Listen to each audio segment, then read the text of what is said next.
Good afternoon students. तो कैसे हैं आप सब। मैं साहिल रावत, आपका इंग्लिश मेंटोर, स्वागत करता हूं बच्चों आपका आज की क्लास में। तो चलते हैं सीधा क्लास की ओर। जहां तक आपको याद होगा, हमने लास्ट क्लास में अपना चैप्टर सिल्क रोड कंप्लीट कर लिया था। ठीक है, उसके बाद हम इसके क्वेश्चन आंसर्स को डिस्कस कर रहे थे। ठीक है, एक बार फटाफट से हम प्रीवियस क्लास को एक बार रिवाइज करेंगे, फिर बढ़ते हैं आगे की ओर। तो लास्ट क्लास में हमने कुछ वर्ड्स देखे थे, ठीक है, और उनकी मीनिंग्स हमने देखे थे। एक बार फटाफट से रिवाइज करते हैं बच्चों। पहला वर्ड था डकिंग बैक। डकिंग बैक का मतलब होता है quickly going inside and then coming out. मतलब फटाफट से अंदर जाना या फिर बाहर आना। फिर अंदर जाना कुछ भी हो सकता है, मतलब आप रूम के अंदर जा रहे हैं, टेंट के अंदर जा रहे हैं, या फिर कहीं पे भी एक बार आप फटाफट से अंदर जा रहे हैं, फिर आप जल्दी से बाहर आ रहे हैं, that is called ducking back.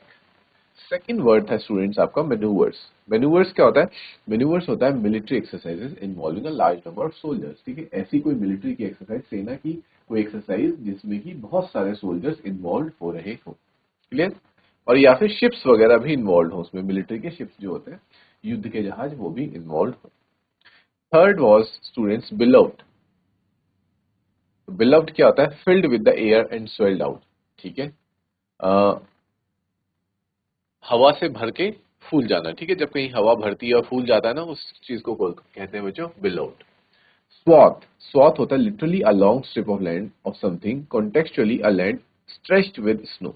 स्वॉथ का मतलब होता है एक बहुत बड़ा एरिया, कह सकते हैं आप जमीन का, ग्राउंड का, जिसमें कि जो कि बर्फ से ढका हो। क्लियर? नेक्स्ट वर्ड था बच्चों को cairn of rocks. Cairn of rocks. Cairn of rocks क्या होता है? A pile of stones that mark a special place such as the top of a mountain और a place where somebody is buried. ठीक है, ये दो चीजों को दर्शाता है जहां पे बहुत सारे रॉक्स रखे होते हैं, चट्टाने होती हैं, जो कि शो करता है माउंटेन, किसी पहाड़ के टॉप को, शिखर को, या फिर एक ऐसी जगह को जहां पे कि किसी कोई इंसान या कोई व्यक्ति बरीड हो या फिर दफनाया गया हो किसी को। ठीक है। Career down. कैरियर डाउन का मतलब होता है बच्चों स्लोप में, ढलान में नीचे की ओर आना, is called career down, descending the slope. Salt floods. Thatched roofed houses covered with snow. ठीक है, पहाड़ों में इस तरह के घर होते हैं जिनके क्या होता है, जो रूफ्स होते हैं, यानी कि जो छत होती है, वो कुछ इस वे में बनाई जाती है, स्लोप वाले वे में बनाई जाती है, ताकि उस पर बर्फ ना जमे और बर्फ नीचे को आ जाए। बट उसके बावजूद भी बर्फ क्या रहती है, बहुत समय तक इकट्ठी रहती है वहां पे, और जब धूप आती है तब वो बर्फ पिघल के नीचे की ओर आ जाती है। तो ऐसे ही छत को, जहां पे कि क्या हो रखा हो, बहुत सारी बर्फ जमा हो रखी हो, और देखने में ऐसा लग रहा है जैसे नमक का ढेर रख दिया है, that is called salt floods. Clear students? यहां तक सारे वर्ड्स क्लियर है आपको? Is there any doubt? तो लेट्स मूव अहेड। ठीक है, आगे बढ़ते हैं। फिर हमने देखा था give reasons. The article has been titled Silk Road. इस आर्टिकल को, या जो आपने ये चैप्टर पढ़ा है, इसका नाम सिल्क रोड ही क्यों रखा गया? ठीक है, तो इसमें हमने देखा था कि सिल्क रोड इसलिए लिखा गया क्योंकि यहाँ की हिस्ट्री जो है, हिस्ट्री के अकॉर्डिंग, क्योंकि हिस्ट्री में ये क्या थी, सिल्क रोड था, सिल्क रूट था। इसी रोड के माध्यम से, इसी रूट के थ्रू एशिया से यूरोप सिल्क का व्यापार किया जाता था।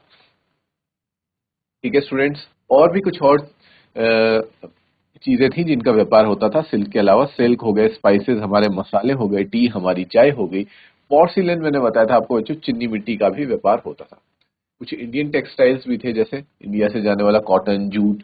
ठीक है, कुछ प्रेशियस स्टोन्स थे जो भारत से जाया करते थे, पेपर, काली मिर्च। ठीक है, ये सब जाया करती। रोमन एम्पायर का गोल्ड, सिल्वर, फाइन ग्लासवेयर और वाइन, कारपेट्स, कालीने, ज्वेल्स, ठीक है, जेवरात, ये सारी चीजें भी इस रोड के थ्रू जाती थी। The road was name silk road because of the silk trade. Silk trade की वजह से इसको बोला जाता है। और इस चैप्टर में हम इसलिए पढ़ रहे हैं इसको क्योंकि यहाँ पे बात हो रही है माउंट कैलाश की, और माउंट कैलाश हमारा हमारा कहाँ है बच्चों? तिब्बत में। और तिब्बत के थ्रू कौन सा रोड जाता है? यही सिल्क रोड तिब्बत तक जाता है। क्लियर? नेक्स्ट था आपका Tibetan mastiffs were popular in China's imperial courts. China की जो इंपीरियल कोर्ट्स होती थी, ठीक है, वहां पे तिब्बतियन मैस्टिफ क्यों बहुत ज्यादा पॉपुलर थे? तो हमने देखा था कि तिब्बतियन मैस्टिफ कैसी ब्रीड है? They are watch dogs. मतलब अगर जैसे रक्षा करने के लिए या फिर रखवाली करने वाले जो डॉग्स होते हैं, वो है हमारे तिब्बतियन मैस्टिफ्स। ठीक है, और ये कैसे होते हैं? बहुत ही ज्यादा फ्यूरियस एंड फियरलेस होते हैं, बहुत ही खतरनाक होते हैं। ठीक है, ह्यूज ब्लैक डॉग्स होते हैं, बहुत बड़े काले रंग का इनकी वो होता है, शारीरिक वो होती है इनकी। और ये कैसे भी होते हैं, ये एक हंटिंग डॉग्स भी हैं, ठीक है, शिकारी कुत्ते भी इनको कह सकते हैं, ये भी है। तो इसलिए ये बहुत ज्यादा प्रचलित थे, कहाँ पे प्रचलित, पॉपुलर मीन्स प्रचलित थे कहाँ पे, चाइना के इंपीरियल कोर्ट्स में ये बहुत ज्यादा प्रचलित हुआ करते थे। क्लियर स्टूडेंट्स, यहाँ तक आप लोगों को क्लियर था? Is there any doubt till here? Okay students, तो आगे बढ़ते हैं नेक्स्ट क्वेश्चन की तरफ। The author's experience at Hor was in stark contrast to earlier accounts of the place. ठीक है, ये कहना चाह रहा है कि जो हमारे ऑथर हैं उनका एक्सपीरियंस होर में जैसा था वो बाकी के पिछले के जो ट्रेवलर्स थे उनसे बहुत ज्यादा कॉन्ट्रास्ट में क्यों था, मतलब डिफरेंट क्यों, अलग क्यों था। ठीक है, तो उसका आंसर था बच्चों, होर कैसी जगह थी, ग्रिम मिजरेबल प्लेस हुआ करती थी। ठीक है, क्योंकि क्यों थी ग्रिम और मिजरेबल प्लेस, क्योंकि वहां सिर्फ और सिर्फ क्या थी, डस्ट थी और रॉक्स चारों तरफ अबेंडेंस में, मतलब जहां भी आप देखेंगे नजर फैलाएंगे आपको सिर्फ और सिर्फ क्या दिखेगा, धूल और चट्टाने ही देखने को मिलेंगी। और वहां पे क्या थी, बहुत कम वेजिटेशन थी, वेजिटेशन मतलब पेड़ पौधे वगैरह बहुत ही कम हुआ करते थे स्टूडेंट्स। ठीक है, the place seemed unfortunate and rejected is set on the share. ठीक है, और आस पास में वहां क्या था, मानसरोवर लेक वहां पे पास में थी।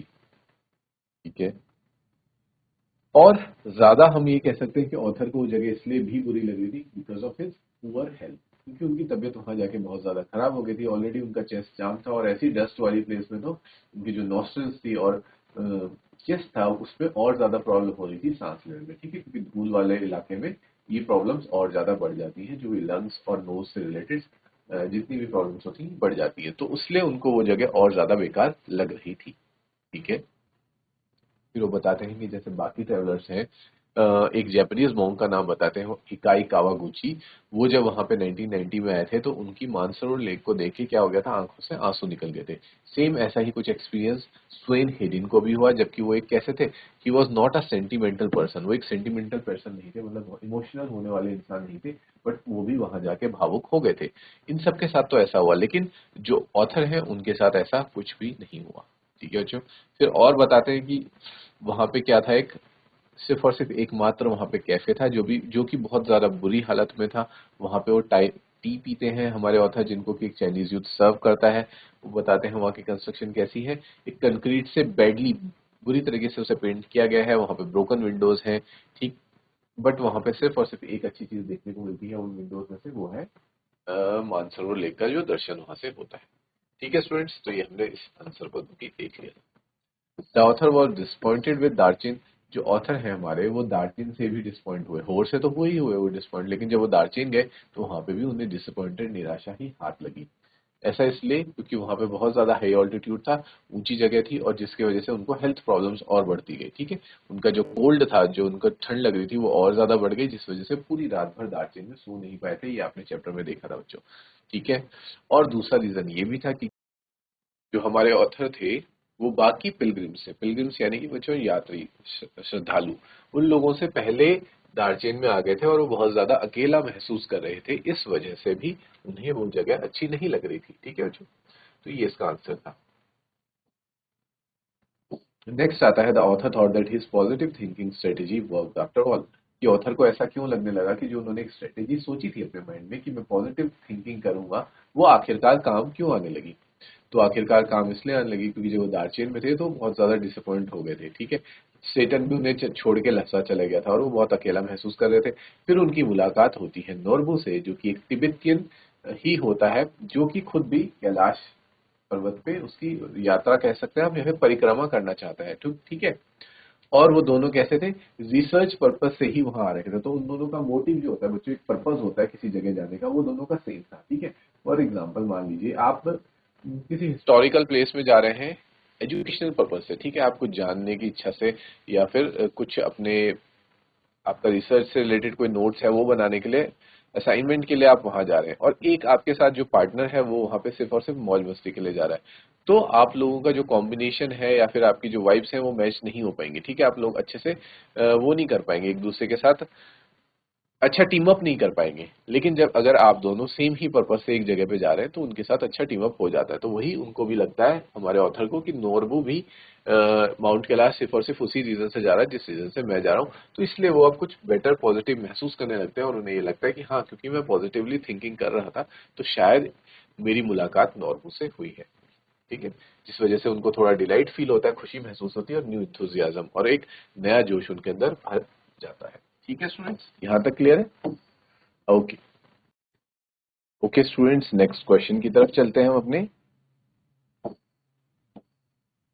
The purpose of the author's journey to Mount Kailash, कि माउंट कैलाश क्यों जाना चाह रहे थे जो ऑथर थे। ठीक है, तो जो निक मिडल्टन जो ऑथर हैं वो कौन है? एक ऑक्सफोर्ड के प्रोफेसर हैं और साथ ही साथ एक एडवेंचरर भी है। ठीक है, जो एडवेंचरर भी है। और वो क्या कर एडवेंचर क्या होते हैं? जो डिफिकल्ट टेरेन्स में जाते हैं, मुश्किल मुश्किल रास्तों पे और जगहों पे जाते हैं, जैसे कि सिल्क रोड हो गया हमारा, और माउंट कैलाश पहुंचना चाहते हैं।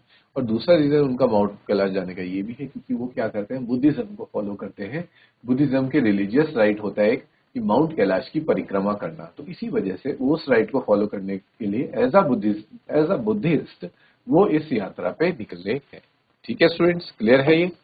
The author's physical condition in Darchen, अब ऑथर की दार्जिन में क्या शारीरिक अवस्था थी उसको हमें एक्सप्लेन करना है। तो the author was physically well, नहीं थे वो जैसे ही वो दार्जिन पहुंचे। ठीक है, उनकी जो साइनसेस थे, या कह सकते हैं हम जो नाक में जो हड्डी होती है, नॉस्ट्रिल्स कह सकते हैं आप बच्चों, वो क्या हो रखी थी? ब्लॉक हो रखी थी। और क्योंकि वहां पे ठंडी ठंडी हवा चल रही थी होर में, और साथ साथ कैसी हवा थी? वो डस्टी हवा थी, क्योंकि चारों तरफ डस्ट और क्या था? सिर्फ और सिर्फ रॉक्स थे। इस वजह से तो पूरी रात भर ढंग से सो नहीं पाते। नेक्स्ट डे सेतन उन्हें दार्जिन मेडिकल कॉलेज ले जाता है, जहाँ पे कि डॉक्टर उन्हें कुछ मेडिसिन देते हैं जिससे कि ऑथर को टिम मिडिल्टन को कुछ राहत मिलती है। ठीक है स्टूडेंट्स, निक मिडिल्टन को। ठीक है students, clear? Okay. The author's meeting with Norbu, अब इसे एक्सप्लेन करना है। तो ऑथर दार्जिन में बहुत अकेला फील कर रहे होते जब सेतन उन्हें छोड़ के चल जाता है, क्योंकि वहां पे कोई भी पिलग्रिम्स अभी तक आए हुए नहीं थे। इसका रीजन ये था कि जो ऑथर थे निक मिडिल्टन, वो ज्यादा ही जल्दी वहां पे आ गए थे। ठीक है, और अभी तक यात्रा का सीजन शुरू नहीं हो रखा था। नॉर्बू एक तिब्बतियन ही था और साथ ही साथ एक एकेडमिशियन था, बिल्कुल ऑथर की तरह। तो वो भी कैलाश की यात्रा करना चाहता था और वो भी कोरा परफॉर्म करना चाहता था। कोरा बच्चों क्या है? वही है माउंट कैलाश की परिक्रमा करने को ही कोरा कहते हैं। तो वो दोनों सेम चीज ही करना चाहते थे। ठीक है, तो ये कुछ इस प्रकार से उनकी मीटिंग हुई थी। Tsetan support to the author during the journey, अब हमें आप लोगों को ये बताना है कि सेटन ने किस तरीके से ऑथर को पूरी जर्नी में सपोर्ट किया। ठीक है, तो हम जान सकते हैं कि जैसे हमने देखा था कि वो एक गुड और एफिशिएंट ड्राइवर था। ठीक है, पहला पहला पॉइंट ये। वो कार को बहुत ज्यादा केयरफुली चलाता था। ठीक है, और during the journey spoke to the author giving information, और साथ ही साथ ऑथर को जर्नी के दौरान डिफरेंट डिफरेंट जगहों की इन्फॉर्मेशन भी देता चला जा रहा था, ताकि जिससे ऑथर को भी नॉलेज में रहे, सारी चीजों के बारे में उसे पता चलता रहे कि किस जगह की खासियत क्या है। और वो साथ ही साथ कैसा था बच्चों? बहुत ही ज्यादा केयरिंग था, ध्यान रखने वाला था। इस बात का हमें अंदाजा इससे होता है कि जब तबीयत खराब हुई थी, किनकी?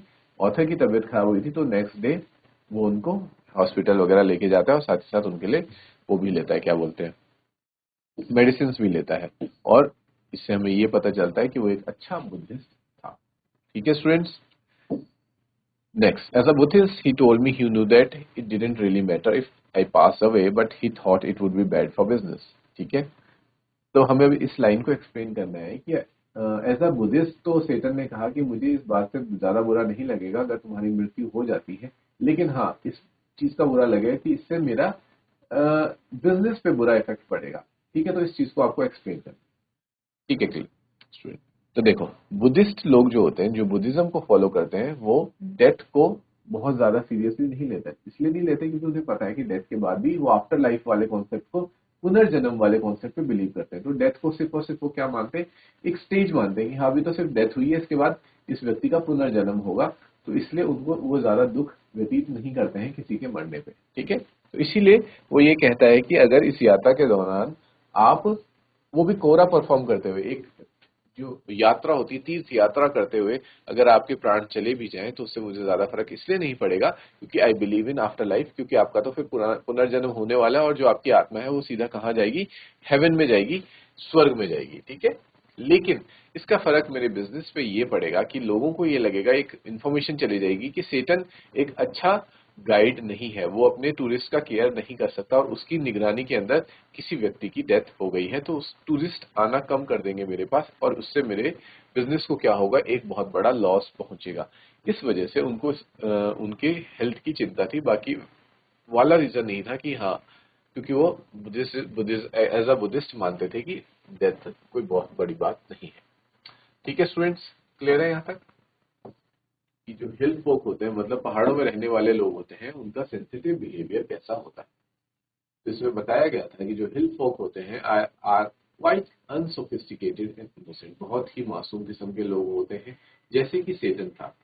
और साथ ही साथ वो क्या होते हैं, बहुत ही ज्यादा रिलीजियस यानी कि धार्मिक होते हैं, गॉड फेयरिंग होते हैं, ईश्वर से डरने वाले होते हैं, और they are very much hospitable. Hospitable का मतलब होता है बच्चों, अपने मेहमान की खातिरदारी करने वाले लोग वो होते हैं। And take care of visitors from outside, और जो भी विजिटर्स बाहर से उनके यहाँ आता है उनका बहुत अच्छे से वो ख्याल रखते हैं। क्लियर स्टूडेंट्स, यहाँ तक सबको क्लियर है?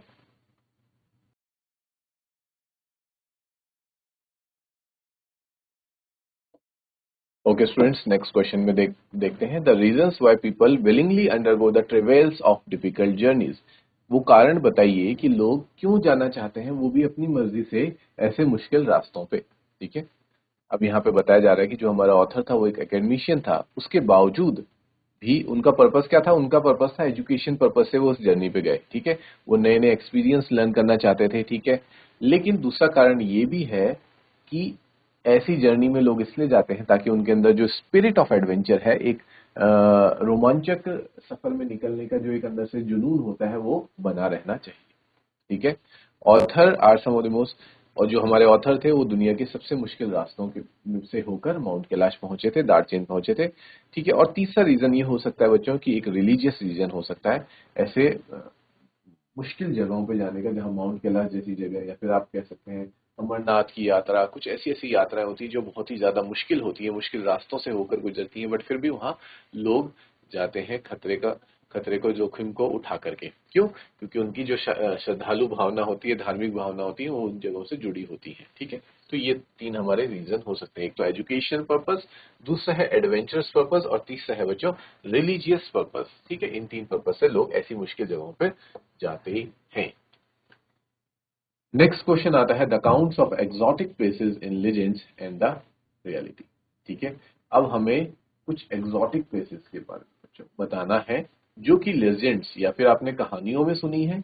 ठीक है, या तो फिर आपने रियलिटी में देखी है। लेजेंड्स हो गए बच्चों आपकी कहानियां, कहानी में देखी हुई या फिर रियलिटी वास्तविकता में देखी हुई ऐसी जगहों के बारे में आप बताइए।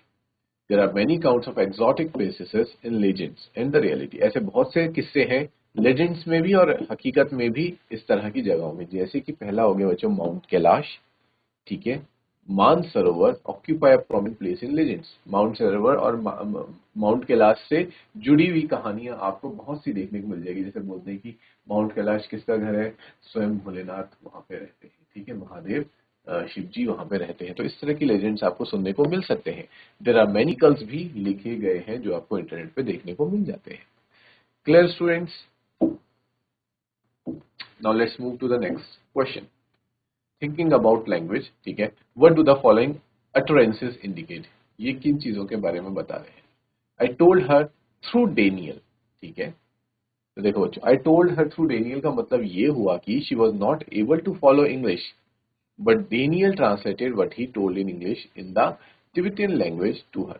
ठीक है, कि जो आपको याद होगा ऑथर की फ्रेंड होती है, उसको इंग्लिश नहीं आती है, लेकिन आई टोल्ड हर थ्रू डेनियल, तो अगर ऑथर को जब उसे कोई बात समझानी होती थी तो वो डेनियल के थ्रू इंग्लिश में बोलते थे, डेनियल को इंग्लिश में बोलते थे, और डेनियल उसको तिब्बतियन लैंग्वेज में ट्रांसलेट करके उसको बताया करता था। तो इसको कहते हैं बच्चों I told her through Daniel. Next, it's a cold he said finally through Tsetan. उसने क्या कहा, डॉक्टर जब कहता है ना कि इनको जुकाम हो रखा है, सर्दी जुकाम हो रखा है, तो वो तिब्बतियन लैंग्वेज में कहता है सेटन को, और सेटन उसे एक्सप्लेन करता है इंग्लिश में हमारे ऑथर को। तो doctor spoke in Tibetan language which Tsetan translated into English for the author, जिसको ऑथर को इंग्लिश में ट्रांसलेट करके सेटन बताता है। तो ये हो गया बच्चों हमारा वाला क्वेश्चन। अब आता है next question, guess the meaning of the following words. इन वर्ड्स जो आपको दिए जा रहे हैं इनकी मीनिंग को आपको गेस करना है, बताना है। पहला वर्ड है बच्चों कोरा। तो कोरा क्या होता था? Walk all the way round, circumambulate. ठीक है, कोरा का मतलब यही था, जैसे मान लीजिए आपका माउंट कैलाश है, तो इस माउंट कैलाश की यहां से अगर आप शुरू होते हैं तो परिक्रमा करना, इधर से घूमते हुए आना, घूमते हुए आना, फिर वापस से पीछे से घूमते हुए जहां पे आपने स्टार्ट किया था वहीं पे आके फिनिश कर देना। ठीक है, इस तरीके से इसको बोलते हैं बच्चों कोरा परफॉर्म करना, या फिर राउंड घूमना, या फिर सर्कम्बुलेट करना। ठीक है बच्चों, सर्कम्बुलेट का मतलब भी यही होता है कि मतलब उसकी बाउंड्री के चारों तरफ चक्कर लगाना। ओके, कोरा क्लियर हो गया। नेक्स्ट वर्ड है हमारा ड्रोका। तो ड्रोका बच्चों हमने देखा था, ड्रोका वर्ड किसके लिए यूज किया जाता है? जो वहां पे बकरियों को, भेड़ों को चराने वाले जो लोग थे, जो आपने देखा था लोनली प्लेसेस में जाके, बहुत ऊपर हाइट में जाके अपनी बकरियों वगैरह को चराया करते थे, जिनके पास हंटिंग डॉग्स भी होते थे, उनको बोला जाता था बच्चों ड्रोका, जिन्हें हम शेफर्ड कहते हैं। ठीक है, गडरिये वगैरह हम कहते हैं। नेक्स्ट वर्ड है बच्चों क्यांग। तो क्यांग क्या था? हमने देखा था it's a wild Tibetan S. S यानी कि बच्चों गधा। तो एक जंगली गधा जो तिब्बत में पाया जाता है उसको कहते हैं बच्चों क्यांग। क्लियर है यहां तक? इसको नोट कीजिए फटाफट से। ओके स्टूडेंट्स, आगे बढ़ते हैं।